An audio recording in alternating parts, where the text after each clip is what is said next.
Welcome to Faith Positive Radio with Dr. Joey Fawcett, the Christian business coaching conversation that increases your faith with greater joy at work so you love God and others more. Dr. Joey interviews Christian business professionals just like you to discover their secrets for working faith positive in a negative world. Welcome to Faith Positive Radio with Dr. Joey Fawcett.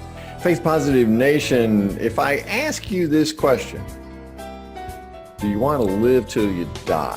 What will you say? 10 out of 10 of us, right? Yes, I want to live until I die. But how do you do that? Do you know how? Do your daily habits, or the way you take care of your mind, your body, and your spirit, do your daily habits support living until you die? Well, just in case you're like me and I intend to do some things and say I want to do some things and wind up doing other things, I'm in a great tradition. The Apostle Paul said, the harder I try to do what's right, the more I do what's wrong, right? That comes to the mind and body and spirit together. Just in case you're like me and the Apostle Paul and you struggle with doing the right thing, today's guest on Faith Positive Radio wrote the book, How to Live Until You Die. And the emphasis is on living and not so much dying.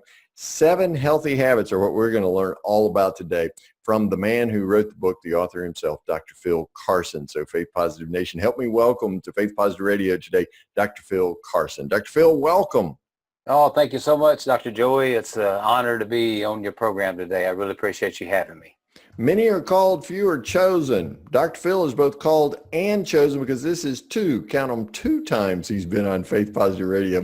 So in the previous occasions, you didn't get to see his smiling face, but we've gone with video now. And so you get to see him, as well as we were talking a lot about the book at that point, but the baby has been birthed, the eagle has landed, and so Dr. Phil's book is here for you on Amazon.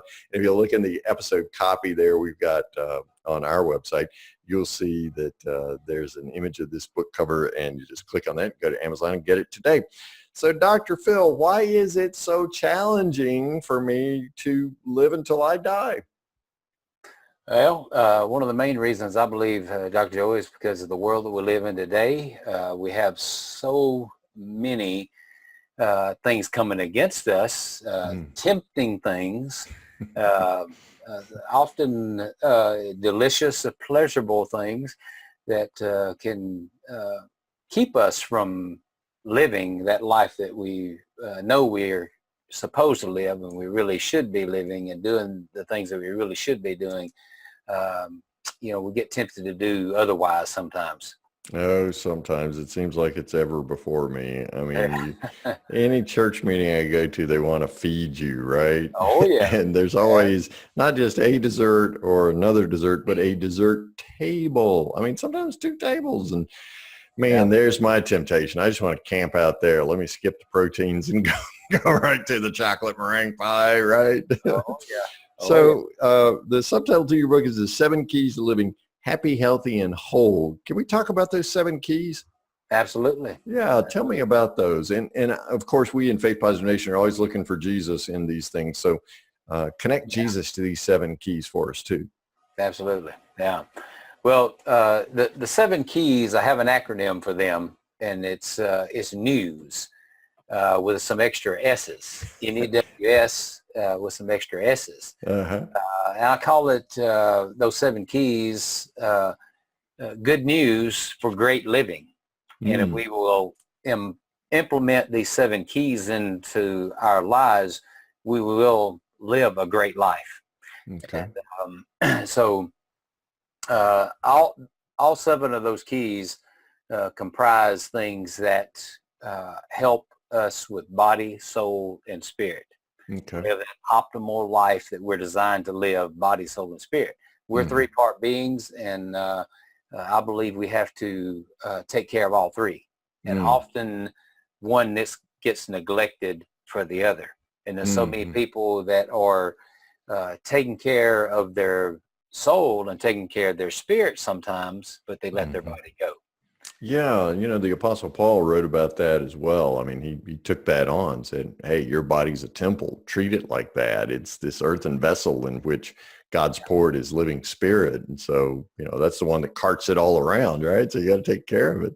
That's exactly right. So what's the first key of the news? Well, the first is nutrition. Nutrition.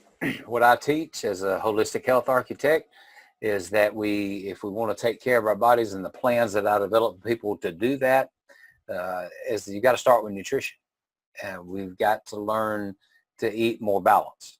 Not to say that you can't enjoy that chocolate cream pie, Dr. Joey, ever so often. Yeah, a little bit every now and then won't hurt. Yeah. But, it's the balance of everything that's important. Okay. God designed everything in his universe to stay in perfect balance. And our bodies have to stay in balance as well. And so we start with nutrition, what we feed our bodies, the nutrients that go into our bodies to help keep our bodies in balance. And we need to be putting the right nutrients in there, things that are healthy for our bodies, things that will keep our bodies in balance, things that will give us the energy that we need to carry out our work every day and do the things that God's called us to do. Yeah, So, and so many of us are on the go, and we're eating out a lot. It seems like we just don't have time, so many of us, to prepare meals. But there's got to be some better ways of getting the nutrition that takes care of this temple that God's given us. Can you give me one tip about how to prepare nutrition that's good for me, that I can eat on the go, or that adapts to my busy lifestyle? Yeah. Well, a lot of people are on the go, and one of the things that you can do is prepare ahead of time. Okay. Prepare food to take with you if that's healthier. Make healthier choices. And when you are on the road, you're on the go, you don't have time to prepare something to take with you. It's all about choices. Stopping at a place to make where you can have healthier choices. And it makes it easier for you to make that healthy choice when you're at a place that offers those healthier selections, like your salads, your green foods, your colorful foods that we need to be eating more of, raw foods in particular. So look for a place that has a salad bar. Look for a place that serves salads, those kind of things. So it's all about choices and making those healthier choices, because we've got all these things laid out in front of us. Yeah, really. And it's making that choice. Yeah, they're so accessible too, aren't they? So preparation's the key. So the evening before, I should prepare something to take with me to work, to eat at my desk if I've got to eat at my desk, which I hope you can take a few minutes away, right? Take care of your body and relax a little bit. That way you don't have to struggle with a choice if you've prepared and you take something with you. Right, exactly. And that's the 10 minutes the evening before, right? So the N in news is nutrition, right? What's the E for? Exercise. We got to have exercise. We got to be more active. All right. So if I eat that chocolate meringue pie, I just need to calculate how many steps above 10,000 I need that day, right? That's right. You got to burn it off. Right. Yeah. So, I love it. Yeah. Movement, exercise, extremely important. We got to keep our bodies moving and keep them in good physical shape as well. Okay. All right. Yeah. And the good Lord made our bodies to move. I mean, remember Adam was birthed into a garden and took care of the garden. So much of the work we do today, though, is sedentary. And so we as Christians, even who say, I want to live till I die, I want to take care of this temple, but we find ourselves sitting behind a desk, staring at a computer monitor most all day, right? Yeah, or staring at our smartphone. What are some ways that you've seen people and ways that you recommend that people exercise, take care of their temple? Yeah. Well, what you're talking about is, being sedentary and sitting at a desk. In the book, I give some practical ways and even have a free resource that goes along with the book. Oh, do you really? You can log on to that shows demonstrations of what they can do if they have a desk job. And a lot of people do. A lot of people are confined to an office, confined to a desk. But there are simple little exercises that they can do right there at their desk to keep their body healthy, to create that movement, to stimulate blood flow, to give them more energy for the day. It's not hard to do. It's just we just have to stop and do it. 5 minutes. 5 minutes of getting up and doing some air squats. 5 minutes of doing some leg lifts sitting in your chair. Instead of walking to the bathroom down the hall, if you're in a building that's got multiple floors, go several flights up to another bathroom. Walk up the stairs. Well, that's great. Those kind of things, just simple little things that you can do to add extra steps to give you a little more movement and motion. Yeah, I hadn't thought about going to the restroom on the floor above or 2 floors above or something. Of course, Yeah. when you get to be our age, you kind of have to plan that Yeah. a little bit ahead of time. Whoa, gotta go. Yeah, that's right. But I always like to park when I'm traveling to an office complex or something. I like to find the front door and then park as far away as I can from it. So I get some extra steps there and just little things like that seem to help. I love the idea of the leg lifts, and I do that oftentimes sitting at a desk, particularly when meetings go on, shall we say, a little bit longer than I thought they would. I like to do my leg lift sitting at my desk. And then I have found the benefit of a standing desk. Yes. Does that benefit exercise as much as they say they do? Absolutely. I talk about that in the book as well, to make that suggestion. Okay. You can get a standing desk. They even make desks to go on treadmills now. You can have little mini treadmills that you could have in your office. There's all kinds of things you can do to improve the movement. Okay. All right. And I guess our biblical precedent for that is Jesus walked everywhere he went. Well, except he rode a boat a few times, but he walked everywhere he went. So we really should walk some more as well, huh? That's right. Yeah. And that's a generational lifestyle change, I think, that we've observed. For instance, my grandfather was a farmer. Many of our grandfathers were farmers. He could eat and eat and eat 3 huge meals a day. And because he was physically active. Today we still eat like that, but we sit at a desk. And so exercise helps us overcome that deficit. That's right. Absolutely. Wonderful. It's extremely important. Yeah. So the N in use is for nutrition. The E is for exercise. What's the W for? The W is for something that we just absolutely cannot live without. Okay. How many guesses do I get here? Well, because if you don't have enough of the W, you will not last long. I'm thinking it's this water. Exactly right. Water. Okay. All right. Wonderful. Water is it. Our bodies are comprised of 60 to 70% water, and we have to have water. So, wow. And most of the people that I talk to, that I consult with, or that come to see me for health consultations, that's one of the first things I ask them. Well, how much water are you drinking? And they because say, it's vital to our health. They say, I don't know. Yeah, most time I drink a little bit, and most time their answer though is probably not enough. Okay. And they're right. When they start telling me what they're drinking, they're absolutely right. They're not drinking near enough. Okay, and how much is enough? Well, what's recommended generally is half of our body weight in ounces per day. Okay. And if people would drink that minimum amount of water, they'd be much healthier. It's amazing what water can do for your health and how water can correct a lot of underlying health issues. I tell people the number one cholesterol lowering drug is water. Really? So by drinking half my body weight in ounces in water daily, I can lower my cholesterol. That's amazing. It can help you manage your cholesterol. Absolutely. And I guess there are no adverse side effects. One benefit would be you get to walk a couple of stairs up to go to the restroom, so you get your exercise too, right? More often than you will be making a few more trips to the restroom when you drink the sufficient amount of water you're supposed to. That's absolutely. Right. But water strained through coffee beans does not count, right? That doesn't. No, I'm afraid not. Doesn't count. Doesn't mean you can't have your coffee, but you gotta have the water. Right. Well, I'm reading all about health benefits of coffee now. There are some tremendous health benefits of coffee. Right. But we don't want to overconsume it, and that's what a lot of people do. They overconsume coffee and don't consume enough water.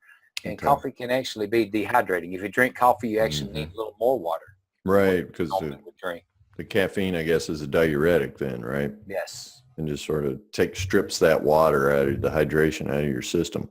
So I should drink, God designed our bodies for us to drink half our body weight in ounces of water daily. Okay.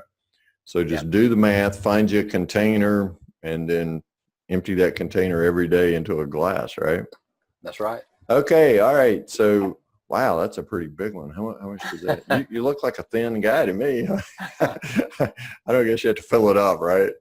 Yeah. But that's the way to do it, is to set that daily goal, fill that jug, or in your case, the the massive, that looks like a massive sports bottle to me, but anyway, to fill that massive sports bottle and then just drink it down, pouring it into a regular glass. And so you drink it a glass at a time, right? Just like you're doing there. Right. That's right. So what about putting something in that water? I mean, there's some supplements that you can put in water. Do those supplements still carry the hydration value that you might get otherwise?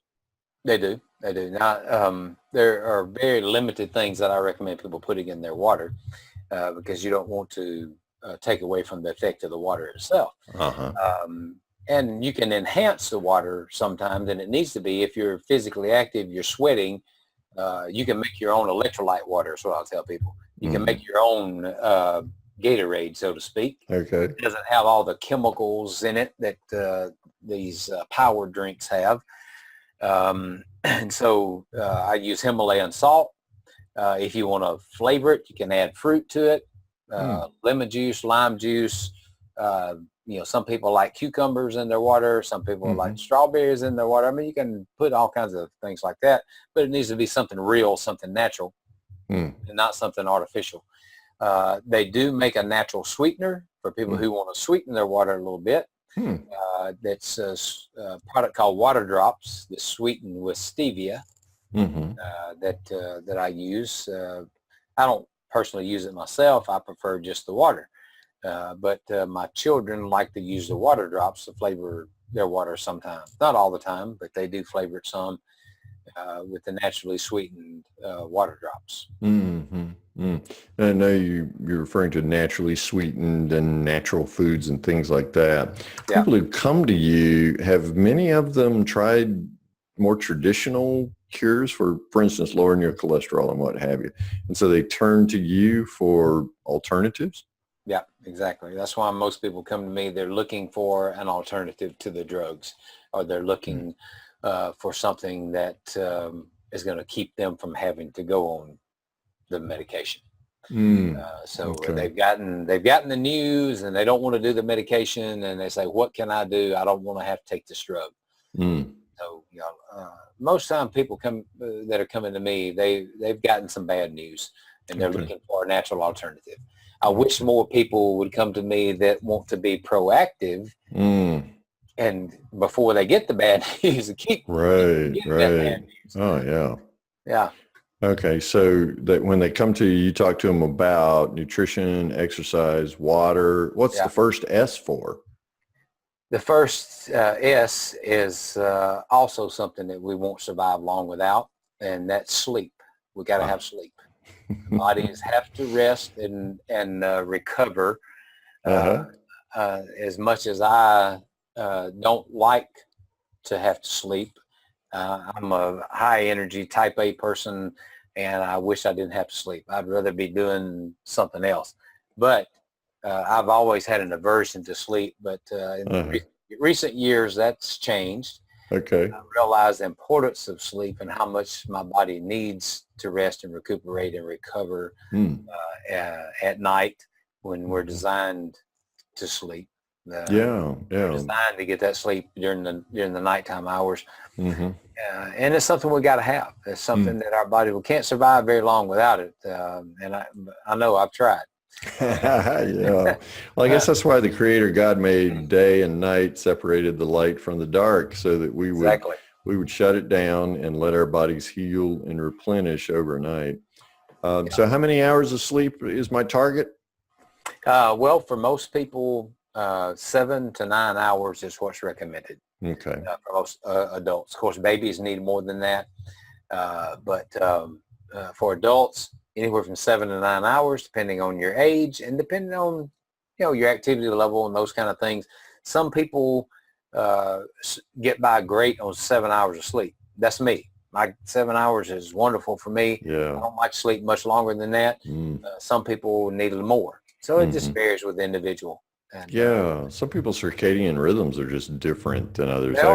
We're blessed in our household, 2 daughters, both grown and gone now, but when they were younger, the younger daughter, man, she needed all the sleep she could get. It seemed like she couldn't get enough, wired a little bit like my wife, in fact. And the older daughter was like, hey, why do I have to go to sleep? I'm going to miss something. So she's wired a little bit more like her daddy, who, really likes to go. But I got to ask you, since this first S is sleep, and I understand God created the day and the night. That's a limiting factor for us so we don't burn ourselves up, so that we really do live until we die, and death is extended out a little bit further. What about naps? I keep reading about naps. One of my business partners is a solid believer in naps. I don't take naps. Should I be taking a nap? Well, I have been the person too that has never taken naps. I just, didn't want to do that. I said, I don't have time for a nap. But that's something I've studied and read quite a bit about over the past few years. And there are some tremendous health benefits to nap. And sometimes our bodies get run down, they get tired, and a brief nap. Now the thing and when I say brief, that's the thing. You got to keep it brief. Some people take a nap for an hour or 2 hours. That's not a nap. That's a siesta. Yeah. So generally what's recommended to be really helpful and during the day is to take like a 20-minute nap, no more than 20 minutes. No more than 20 minutes. Some people call them power naps. Even 10 minutes sometimes, just laying down for a moment. But I read in an old medical book several years ago, this doctor was talking about this, and this book was written back in the 40s, in the late 40s, and he talked about taking naps, but right after you eat lunch and laying on your right side. He said it helps improve the digestion. Really? So I've done that a few times, and it does help. It makes a difference. And sometimes, you get kind of sleepy in the afternoon after lunch anyway. Stop, take that short nap, that power nap, and you get back up and you're ready to go again, and you feel more vibrant, you feel more energized, and you can be more productive in the afternoon. Wow, that grandfather I mentioned a moment ago would come in. Of course, his day started, at least our day seemed to start about 4:30, 5 o'clock in the morning to go out and milk cows. So when he'd come in to eat lunch, he would take a nap after that. I always thought it's because he started so early, but he found evidently the benefit that you're talking about. And come in and eat lunch and then take a nap and then go back out, and you can work for the rest of the day. Yeah. He may have read that book I was talking about. Well, he was an avid reader, so he very well could have. In the 40s would be, he'd been a young man, so he really would have. So the first S is for sleep. We've got nutrition, exercise, water. First S is for sleep. What's the second S for in these 7 keys to healthy habits? Happy, healthy, and whole.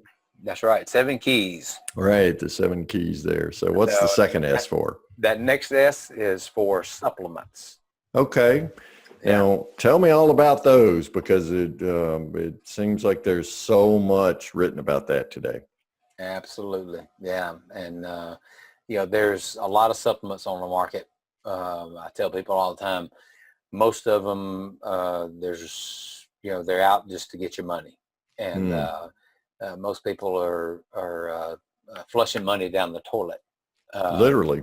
Literally, with a lot of the supplements that are out there, literally flushing them down the toilet. So there's a big difference in the supplements, and that's one of the things that I preach and I teach to my patients all the time, is that you've got to be careful with what you're choosing as supplements. And we don't. I wish we didn't need supplements. I wish we lived in a world where we didn't need them. And in an ideal world, we wouldn't need them. If we were getting all the nutrients we are supposed to get from the foods, foods were supplying us with the nutrients we were supposed to get. Let me put it that way. Right. The types of foods we're eating today, some of them are totally void of nutrients.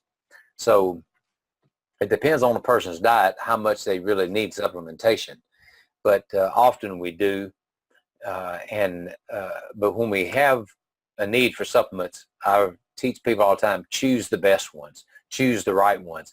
Stay away from the synthetic supplements, ones that are made from chemicals or that are chemically synthesized in the lab.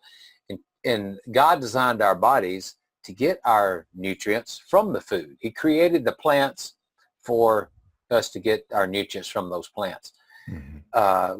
And animal foods as well. But we don't We don't get them. So if you're going to have to supplement, try to find a food source supplement, one that's made primarily from food. So that's what I teach people. Look for those food source supplements and choose those as opposed to these ones that are not real nutrients. They're chemicals. They're synthesized. They're isolated nutrients. And go to those food source ones. And you'll get much better results. And you give your body what it's actually needing and starving for. And it's going to be able to utilize it, assimilate it, absorb it better if it's made from food. Right, and that'll be water soluble too. So since I'm drinking now half my body weight in ounces of water each day, those supplements will uptake into my system a lot better. That's right. Right. So I've got nutrition, exercise, water, sleep, supplements. What's number 6 and then number 7 on those S's? All right, we got to have. We all have a soul. Yes. We got a mind, will, emotions, and that's got to be taken care of as well. Our soul, the strength of our soul, the health of our soul is extremely important. There's a lot of people that I describe as being soul sick. And how do I know if I'm soul sick, Dr. Phil? Well, a lot of people that are soul sick are actually physically sick because there's a connection. Okay. The mind, the will, the emotions has a direct effect on the physical body as well, and the health of our physical body. I have no doubt, and I know this all, and I see it, and I've seen people's lives change when they took care of the soul, and they addressed the soul sickness. And one of the roots of soul sickness, one of the root causes of soul sickness that I now talk about this in my book, is unforgiveness. There are so many people that are harboring hurt and unforgiveness, and they won't let go of it. And it's they don't realize that it's making them physically sick as well. There's a physical manifestation. It's almost like an emotional cancer that eats you out. Exactly. Yeah. And it's interesting that you use that word, because this is something that I mentioned in the book. Some of the studies, medical studies that have been done, and it was written in a book several years ago. A doctor published a book about cancer. And he attributed a lot of cancer cases to unforgiveness. Really? Wow. Yeah. That's amazing. Well, it is that physical manifestation, and because of the interconnectedness with which God created us, I mean, body, soul, and spirit are all one, right? That's right. So there's got to be, and if you're around a bitter person who's unforgiving very long, you experience some of that venom that's definitely a physical manifestation, right? Yeah. Yeah. Right. Yeah. Okay. What's the final S, the 7th key? The final S is the spirit, of course. Body, soul, and spirit. Okay. So we are spirit beings as well. God breathed His Spirit into us, and we've got to take care of the spirit man as well, and not neglect the spirit man. And what are some of the ways that you see people best take care of their spirits? I mean, we talk about that a lot with faith positive work style, and really seeing your workplace as a mission field and working out of your divine design and calling and things like that. But what's one way you see people who come to you make a change that's a transformation for taking care of their spirit better? Yeah. Well, prayer, meditation, spending time communing with God, talking with Him and listening to Him as well. Sometimes we talk too much. We need to shut up and listen. Yeah, we do, don't we? We got a God with this laundry list. Hey, I need for you to do this for me today, big guy. And so we list it off, right? But it's revolutionary. At least it was in my prayer life. Very transformative when I began my prayer life by saying, God, what would you like to say to me today? Yeah.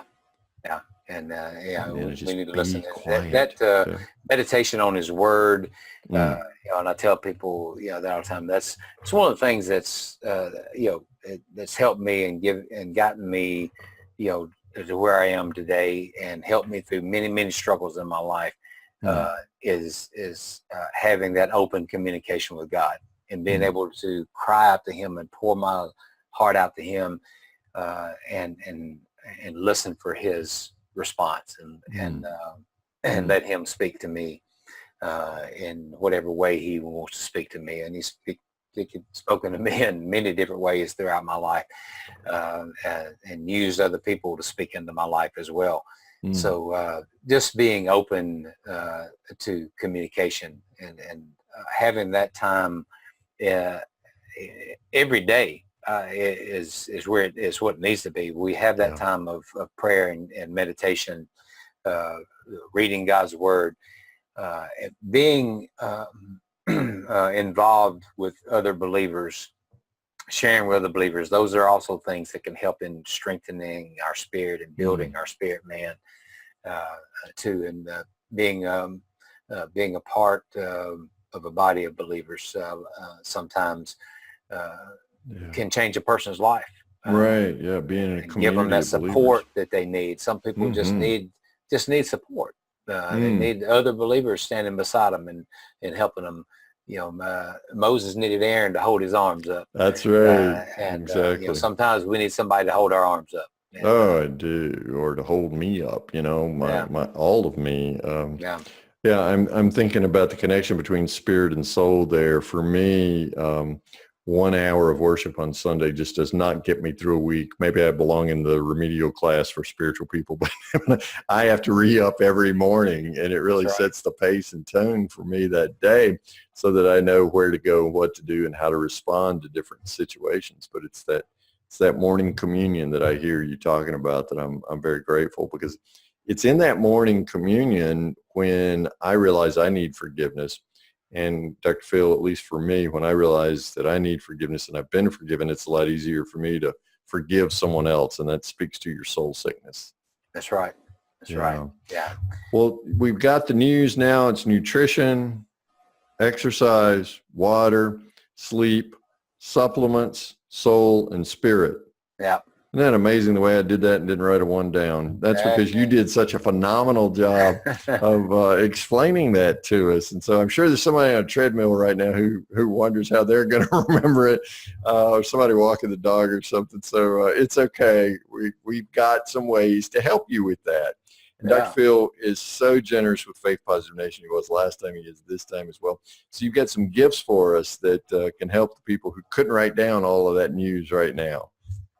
Yeah, absolutely. Well, thank you, Dr. Joey. What I want to do is 7 is the magic number, the perfect number.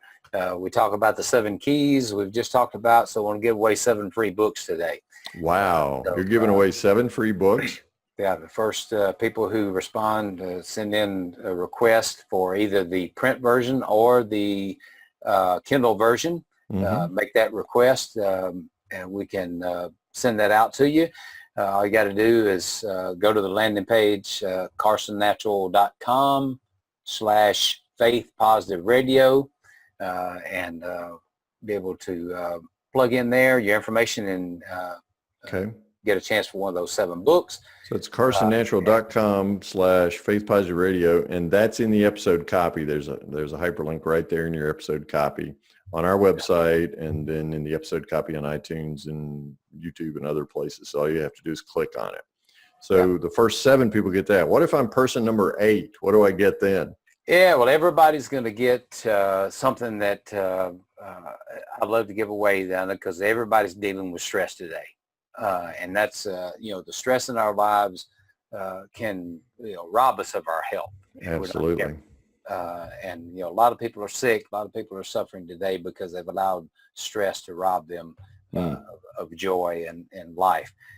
So I have a free stress assessment along with a document that I call the 7 keys to stress relief. 7 simple things a person can implement in their daily lives to help them manage the stress in their lives. Wow. Can we get it from that same page, carsonnatural.com/faith positive radio?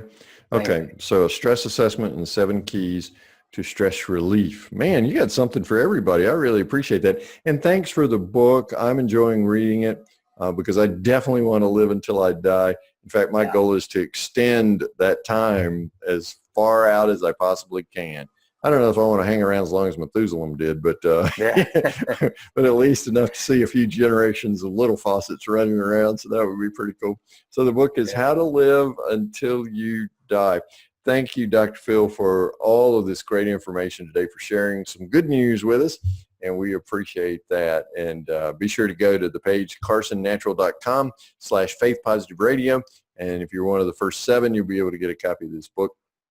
And if you're number 8 and beyond, then you can get the stress assessment and the 7 keys to stress relief. Dr. Phil, thank you so much for a generous sharing of your information today. This has been an information supplement that is absorbed right into my body and my spirit, my soul. And I just thank you for your generosity today, my friend. All right. Thank you, Dr. Joey. It's been an honor to be with you today. I really appreciate it. Thank you. God bless you and your family and your ministry. Thank you so much. Thank you. Healthy blessings to you.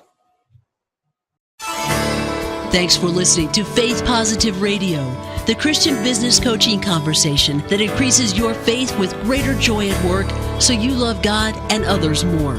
Suggest guests and ask questions when you email Dr. Joey at info@getpositive.today. And be sure to get your free gift of the 5 positive business conversations to have today coaching program at getpositive.today. Until next time, may God bless you with everything your heart can hope for and more than your mind can imagine.